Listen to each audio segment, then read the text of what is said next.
حضرات علماء کرام، میرے محترم بزرگوں، دوستوں، ہمارے لیے بڑی سعادت کی اور خوشی کی بات ہے کہ اپنا یہ مدرسہ بہت پرانا مدرسہ ہے اور اس کی خدمات بھی ماشاءاللہ بہت پرانی ہے اور قدیم زمانے سے اس کی خدمات جاری اور ساری ہے۔ اللہ پاک اس ادارے کی پوری حفاظت فرمائے اور اسی کے ساتھ جامعہ اصغریہ للبنات کا جو وجود ہوا ہے، اللہ اس کی بھی حفاظت فرمائے، ہر قسم کے شر فتن سے حفاظت فرمائے۔ آج یہاں شورا کی بیٹھک تھی، اس میں شرکت کے لیے آنا ہوا اور اسی کے ساتھ ساتھ یہ پروگرام ہمارے محترم مفتی لقمان صاحب نے دیکھا کہ علماء آ رہے ہیں، ان کی تقریروں سے، ان کے وعظ و نصائح سے بھی فائدہ حاصل کیا جائے، اہل بستی کو اور قرب و جوار کے دوست و احباب کو جمع کر کے ان کے سامنے بات لائی جائے۔ دوستو اور بزرگوں، ان بچیوں کا پروگرام ہمارے اور آپ کے سامنے آیا اور ان کے اندر جو کیا کمی کوتاہی ہے وہ بھی ہمارے اور آپ کے سامنے آئی۔ یہ ہوا کہ آئندہ پروگرام ہو تو اور اچھے انداز میں ہو، مثبت اور مضبوط انداز میں ہو۔ دوستو اور بزرگوں، ہمارے یہاں تعلیم اور تربیت دونوں لازم ملزوم چیز ہے۔ تعلیم سے زیادہ ہم لوگ تربیت کو ضروری سمجھتے ہیں اور اس طریقے سے مدارس کا، مکاتب کا نظام ہمارے بڑوں نے چلایا ہے، اسی نہج پر ہمیں چلانا ہے۔ ابھی ان بچیوں کا پروگرام ہوا، ظاہر ہے کہ دین کا کام ہو تو اللہ کے حکم کو توڑ کر کے نہ ہو۔ دین کا کام ہو، اللہ کے حکم کو پورا کرتے ہوئے ہو، اسی میں خیر ہے، اسی میں برکت ہے۔ ہماری یہ بچیاں اور ان کی جو معلمات ہیں، ظاہر ہے کہ ان میں جو کمسن بچیاں ہیں ٹھیک ہیں، لیکن جو 12 سال سے اوپر کی ہماری یہ طالبات ہیں یا ان کی معلمات ہیں، ان کا بغیر پردے کے بیٹھنا یہ مناسب نہیں۔ اپنے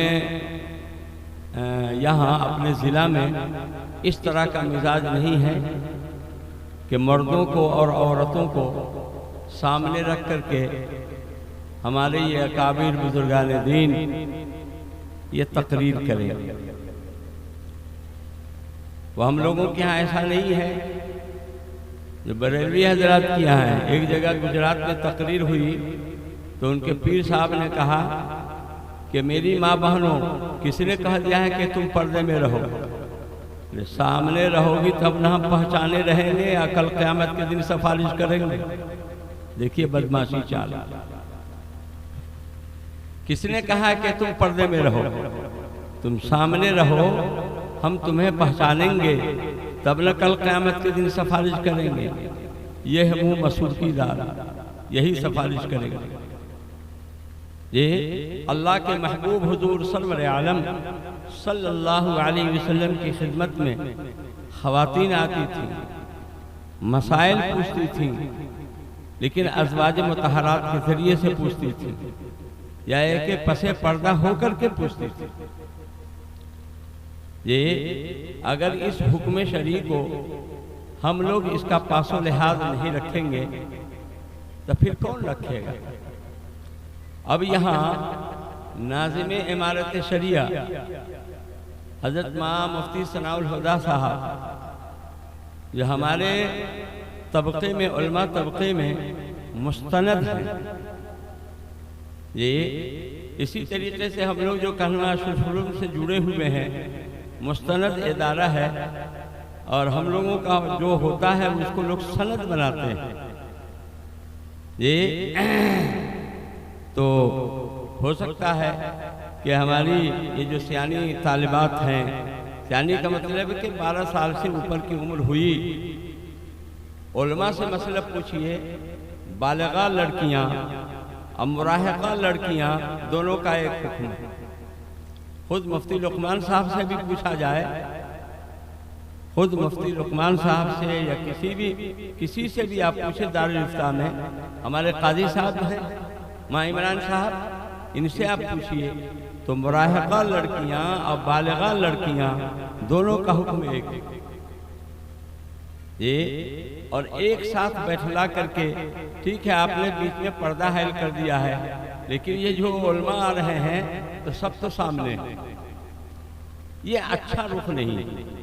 اس کو لوگ سند بنائیں گے کہ ٹھیکھا مجور میں اس طرح کا جلسہ ہوا ہے، یہ اور ظاہر ہے کہ یہ بچیاں ہماری ہیں، ان کی ماں بہنیں بھی ان کے حلقہ میں ہیں، وہ معلمات بھی ہیں۔ ہم نے کہیں نہیں دیکھا ہے کہ برسر اسٹیج مردوں کے سامنے آ کر کے معلمات نے تقریر کی۔ جی تو مفتی ثناء الہدیٰ صاحب دامت برکاتہم نے کہا کہ آئندہ اچھے سے اچھے انداز میں پروگرام کو پیش کیا جائے، تو اچھے میں اچھا ایک یہ بھی ہے کہ شرعی حکم کو، احکام کو ملحوظ رکھتے ہوئے پروگرام رکھا جائے۔ ہماری یہ جو بچیاں پڑھ رہی ہیں بہت اچھی تعلیم اور تربیت حاصل کر رہی ہیں، اور ماشاءاللہ اچھے انداز میں انہوں نے اپنے مکالمہ کو اور دعاؤں کو اور تقریروں کو پیش کیا ہے، تلاوت پیش کیا ہے سر آنکھوں پر۔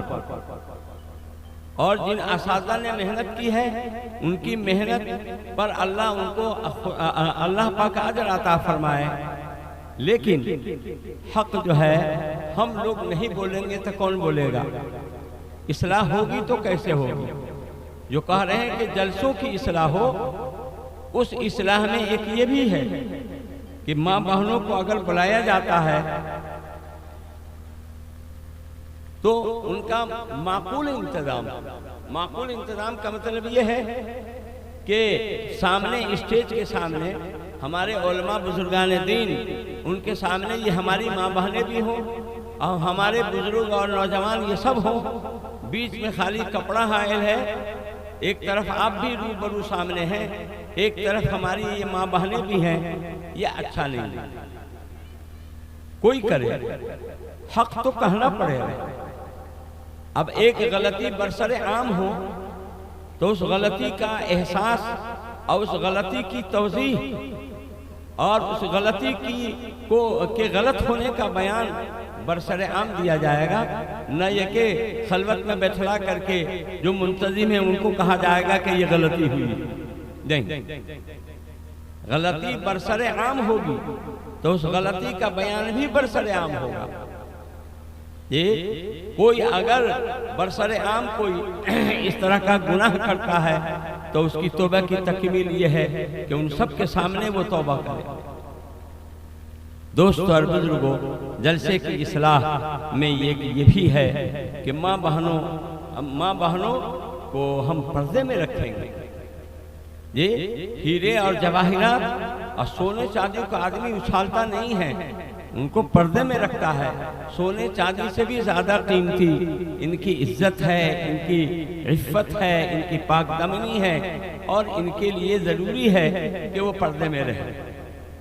10 سال یا اس سے کم کی جو عمر کی بچیاں ہیں ان کو تو چل جائے گا، لیکن جب 11 سال 12 سال سے اوپر کی یہ ہماری جو بچیاں ہیں یہ مراہقہ ہیں، اور جو سیانی بچیاں ہیں معلمات ہیں وہ تو ہیں ہی، مراہقہ بالغہ دونوں کا حکم ایک ہے، یہ کوئی فرق نہیں۔ شریعت کا یہی نہ حکم ہے کہ 7 سال کے بچے ہوں تو ان کو نماز کی تعلیم دی جائے، اور 10 سال کے ہوں تو ان کو ان کی تنبیہ کی جائے اور نماز پڑھنے کو کہا جائے۔ اسی طریقے سے ہماری ان بچوں کے لیے یہ 10 سال کے بعد اب جو ہے ان کی اس بات پر تنبیہ ہوگی. اگر وہ بے پردہ پھرتی ہیں تو ماں باپ پر حق ہے، ماں باپ پر یہ لازم آتا ہے کہ اپنی بیٹیوں کو، بہنوں کو روک ٹوک کرے کہ نہیں بے پردہ نہیں پھرنا. 10 سال سے اوپر کی تمہاری عمر ہوئی، آخر یہ نقاب لگا کر کے پڑھنے آتی ہے اور جلسے میں ایسی آ جاوے. نہیں، ایسا نہیں ہوگا یا ایسا نہیں ہونا چاہیے. یہ ایک خاص بات ہے جو میرے دل پر بہت گرا گزر رہی ہے یہ بات، لیکن پھر بھی کہے بغیر نہیں کہ کہنا ہے اس کو. ہم لوگ نیپال میں ایک جگہ گئے تو دیکھا کہ کوئی پردہ نہیں ہے. کھلانے میں بھی ایسی مرد اور سب ساتھ کھا رہے ہیں تو بات، اور جلسہ گاہ میں بھی ایسے ہی بیٹھے لائے ہوئے ہیں سب. یہ دور دراز نیپال کے حلقے میں ہم لوگوں نے دیکھا، لیکن اپنے حلقے میں علماء دیوبند کے حلقے میں اس طرح کی بات جلسے میں نہیں ہے. اگر ہو جاتی ہے تو سب لوگ اس کو برا مانتے ہیں. تو خیر، میں نے یہ عرض کیا کہ علم ضروری ہے. ایک وہ علم ہے جو ہماری ضرورت ہے، ایک وہ علم ہے جو ہمارا مقصد ہے. ڈاکٹر ہمارے لیے ضروری ہے، انجینئر ہمارے لیے ضروری ہے، امین ہونا ہمارے لیے ضروری ہے، یہ سب ضروری ہیں.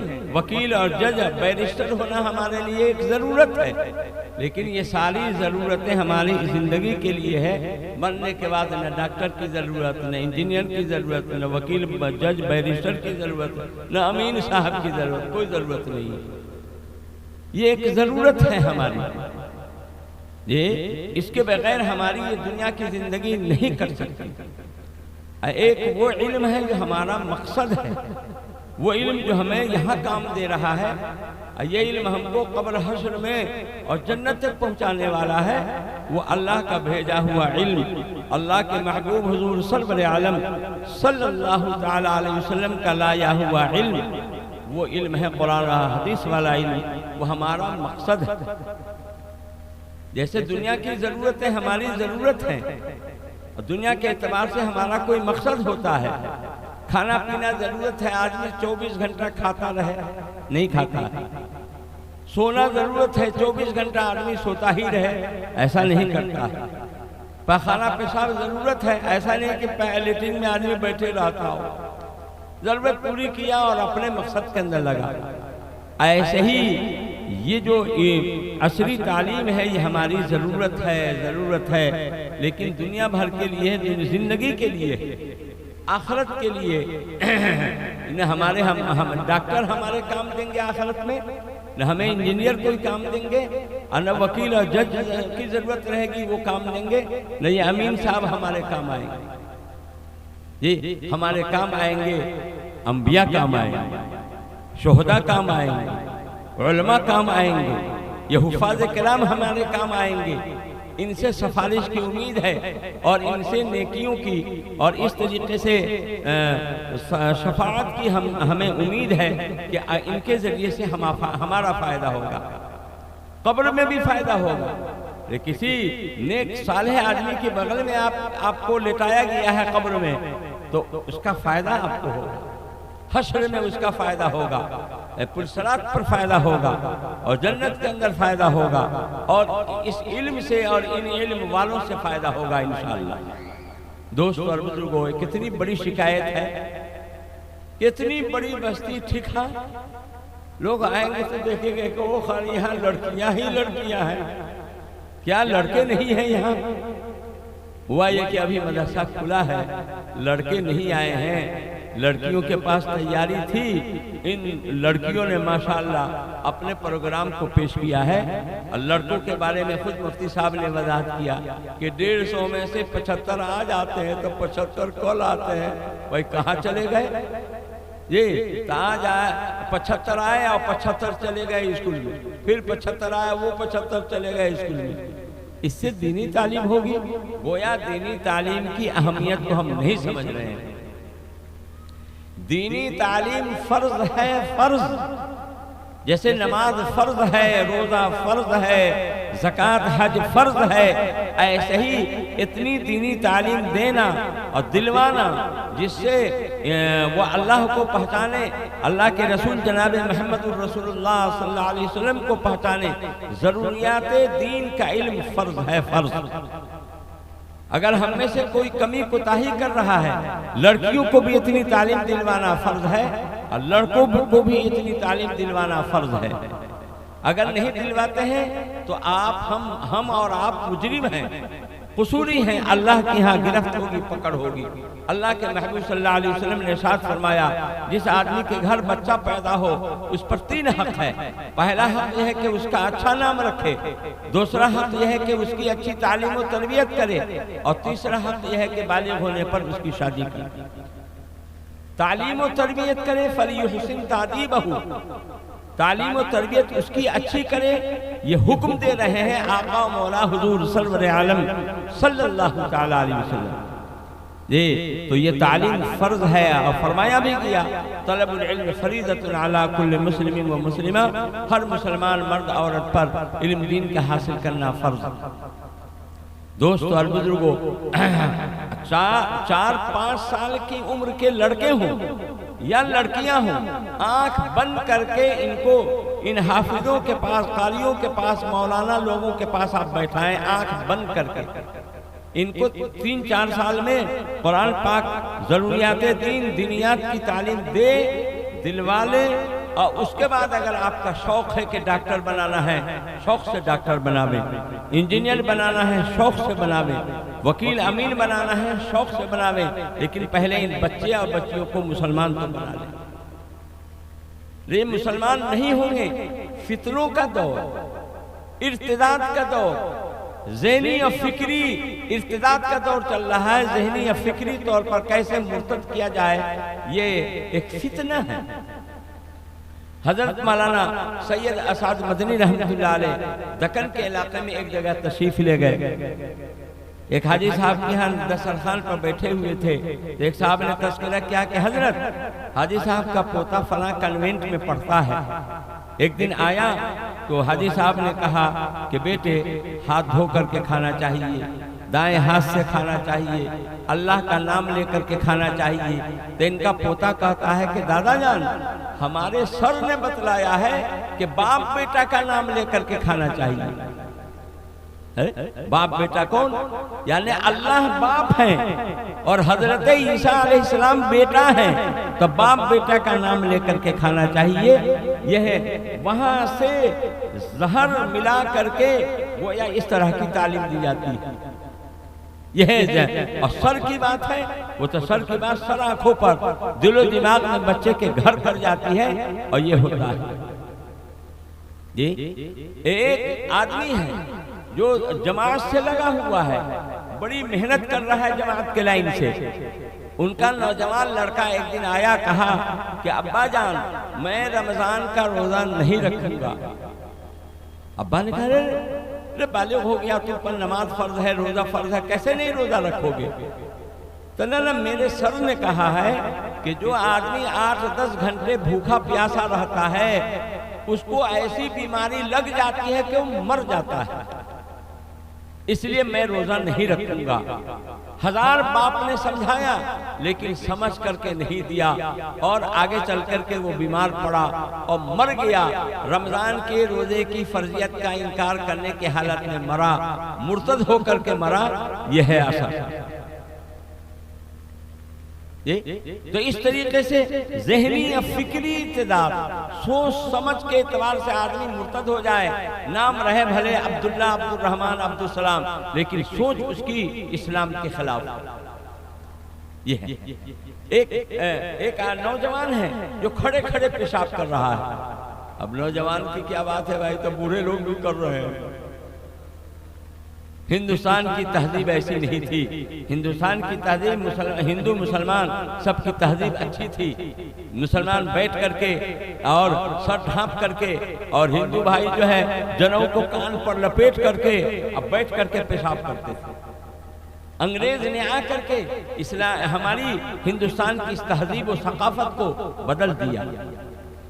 نوجوان کھڑے کھڑے پیشاب کر رہا تھا، کسی بڑے میاں نے ٹوکا کہ اے بیٹے تم مسلمان ہو، بیٹھ کر کے نہ پیشاب کرنا چاہیے، پانی بھی نہیں لیا، ڈھیلا بھی نہیں لیا اور کھڑے کھڑے پیشاب کر رہے ہو جی۔ تو وہ کہتا ہے کہ بڑے میاں میرے سر نے کہا ہے کہ جب تم کو پیشاب لگے تو نہ پانی ڈھیلے کا انتظار کرو، نہ بیٹھنے کا انتظار کرو، کھڑے کھڑے پیشاب کر لیا کرو، میرے سر نے کہا۔ سر کی بات سر آنکھوں پر، یہ دل و دماغ میں گھر کر گئی بات، یہ ہے حال۔ یہ اس طرح کی جو تعلیم ہے، ہم سمجھتے ہیں کہ بھائی اسکول کالج کی تعلیم ہے بہت ضروری ہے، ڈاکٹر بھی ضروری ہے اور یہ بھی وہ بھی ضروری ہے، لیکن تعلیم آپ ایسی جگہ دلواویں جہاں آپ کے بچے مسلمان ہو کر کے تو رہے، اسلامی مزاج کے مطابق تو ان کا مزاج بنے۔ یہ بچیوں کو ایسی جگہ تعلیم دلوائیں جہاں اسلامی مزاج تو ان کا بنے، اور ذہنی فکری طور پر مرتد ہوتے چلے جائیں تو اس کا ذمہ دار گارجین ہو، ماں باپ اس کے ذمہ دار ہو۔ تعلیم تو ضروری ہے لیکن اس کے ساتھ ساتھ تربیت ضروری ہے۔ اسلام پر قائم رہتے ہوئے ہم دین کو کھو کر کے، ایمان کو بیچ کر کے ہم ڈاکٹر بنا لیں، دین اور ایمان کو بیچ کر کے نہیں، دین اور اسلام پر قائم رہتے ہوئے۔ یہ کب ہوگا؟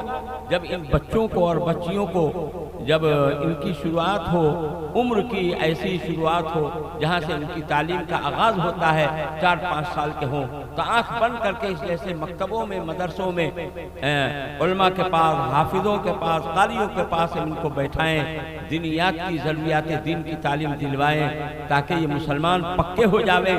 پھر آگے چل کے یہ اگر ڈاکٹر بنتے ہیں شوق سے بنیں، آپ بنائیں، انجینئر بنانا چاہتے ہیں شوق سے بناویں، پہلے آپ ان کو مسلمان بنا لیں۔ ایک واقعہ سنا کر کے میں بات کو ختم کروں۔ دکن کے علاقے میں ایک نواب تھے، ایک ہی لڑکا ان کے پاس، انہوں نے سوچا کہ ایک ہی لڑکا ہے، اتنی زمین جائیداد ہے، بچے کو اونچی سے اونچی تعلیم دلوانی۔ یہ بات ذہن میں رہے، اونچی تعلیم وہ ہے جس پر تنخواہ زیادہ سے زیادہ ملے، وہ اونچی تعلیم ہے، اور جس تعلیم کے اوپر تنخواہ اونچی نہ ملے وہ اونچی تعلیم نہیں۔ یہ مفتی صاحب ہیں اور وہ قاضی صاحب ہیں اور وہ بڑے زبردست عالم ہیں، ان کی تعلیم اعلیٰ نہیں ہے، اونچی نہیں ہے، اس لیے کہ ان کی تنخواہ کیا بھائی 10,000 15,000۔ تعلیم اونچی وہ ہے، ہم لوگوں کا جو مزاج ہے ابھی، اونچی تعلیم وہ ہے جس پر تنخواہ اونچی ملے۔ یہ اس لیے ہے کہ جہاں اسلامی تعلیم ہے وہاں دیکھیے امام حرم کی جو تنخواہ ہوگی وہ وہی تنخواہ ہوگی جو بادشاہ کی ہوگی۔ اماموں کی تنخواہ اور علماء کرام کی تنخواہیں اور جو حافظ ہوتے ہیں ان کا انعام اور ان کا وظیفہ اعلیٰ ہے، وہاں اس کی ترجیح ہے۔ اور یہاں چونکہ مولانا اور حافظوں کی، قاریوں کی، مفتیوں کی، قاضی صاحبان کی تنخواہ اونچی نہیں ہے، اس لیے ان کی تعلیم بھی اونچی نہیں۔ نواب صاحب کے ذہن میں آیا کہ اونچی تعلیم دلواویں گے، ہندوستان میں تعلیم دلوایا، اس کے بعد باہر ملک بھیجوا کر کے ان کو تعلیم دلوایا، اور اعلیٰ سے اعلیٰ ڈگری حاصل کر کے ان کا لڑکا آیا۔ اب ان کے ذہن میں تھا کہ بہت اونچی تعلیم ڈگری حاصل کر کے آیا ہے، اب تو اس کی تنخواہ بھی بہت اونچی ہوگی، اوج موج کی زندگی ہوگی۔ اللہ کا کرنا، وہ نوجوان بیمار پڑا، علاج ہوا یہاں وہاں، جیسے جیسے علاج ہوتا گیا بیماری بڑھتی چلی گئی اور اس حد تک کمزور ہو گیا کہ اب مرے گا تب مرے گا۔ نواب صاحب سرہانے میں بیٹھے ہوئے رو رہے تھے، بیٹے نے کہا کہ ابا آپ کیوں رو رہے ہیں؟ کہا کہ بیٹے اس پر رو رہا ہوں کہ اتنا بڑا سرمایہ تمہاری تعلیم پر لگایا اور پھل کھانے کا موقع آیا ہے تو اب تم جا رہے ہو دنیا سے، اس پر مجھے رونا آ رہا ہے۔ نوجوان کو بڑا غصہ آیا، اس نے کہا کہ ابا ابھی آپ کیا رو رہے ہیں؟ آپ نے کسی مولوی حافظ کا منہ نہیں دیکھنے دیا، اور قرآن اور حدیث اللہ رسول کیا ہے اس کی تعلیم آپ نے نہیں دلوائی، یہ اتنا بڑا جرم اور قصور آپ نے کیا ہے، آج کیا رو رہے ہیں؟ کل قیامت کے دن اللہ کے ہاں پکڑ ہوگی اور سزا جو ہوگی تب آپ روئیں گے، آپ آج کیا رو رہے ہیں؟ بات تو صاف ہے۔ ہر ماں باپ کے ذمے بچے اور بچیوں کو اتنی تعلیم دلوانا جس سے اللہ اس کے رسول کو وہ پہچانے اور ضروریات دین، ضروریات اسلام کا علم ان کو ہو جائے اور مسلمان بلفظ دیگر ہو جائیں یہ بچے اور بچیاں، یہ ضروری ہے ماں باپ۔ اگر ایسا نہیں کرتے ہیں تو ہم ہو یا آپ ہو، کوئی بھی ہو، مجرم۔ اس لیے دوستو اور بزرگوں، ٹھیک ہاں کہ ہمارے جو بچے ہیں ان کو بھی اسی طرح بڑی تعداد میں آنا چاہیے۔ مفتی صاحب نے کہا کہ وہ اسکول کالج چلے جاتے ہیں، بعض جگہوں پر اس طرح کا نظام ہے، بھائی 8 بجے کے بعد اسکول شروع ہوتا ہے تو بچوں کی ترتیب 8 بجے سے پہلے 6 سے 8 2 گھنٹے کی ترتیب صبح میں بنا دی، یا جو صبح جاتے ہیں پڑھنے شام کو نہیں جاتے ہیں تو ان کی ترتیب شام کو بنا لی جی، شام کو 2 گھنٹے کی ترتیب ہو جائے، صبح میں اسکول جاتے ہیں شام میں 2 گھنٹے کی ترتیب ہو جائے، یا صبح میں اگر 8 بجے جاتے ہیں تو 6 بجے سے 8 بجے تک 2 گھنٹے کی ترتیب صبح میں بھی بناوے، شام کو گھیرے آپ، کوئی بھی دینی تعلیم سے بچہ محروم نہ رہے، آپس کے مشورے سے تال مل کر کے گارجینوں کی اور بچے اور بچیوں کے والدین کی ذمہ داری ہے کہ وہ اس کو فرض سمجھیں اور اس طرح اپنے اس مدرسے میں بھیج کر کے ان کو دینی تعلیم دلواویں۔ اللہ ہمت دیں، توفیق دیں، اللہ اس ادارے کو دن دنی رات چوگنی ترقی نصیب فرمائے، ہر قسم کے شر و فتن سے حفاظت فرمائے۔ اگر میری بات سے کسی کو تکلیف ہو تو میں ان سے معذرت کرتا ہوں، حق ہے تو کہنا پڑے گا۔ وما علینا الا البلاغ۔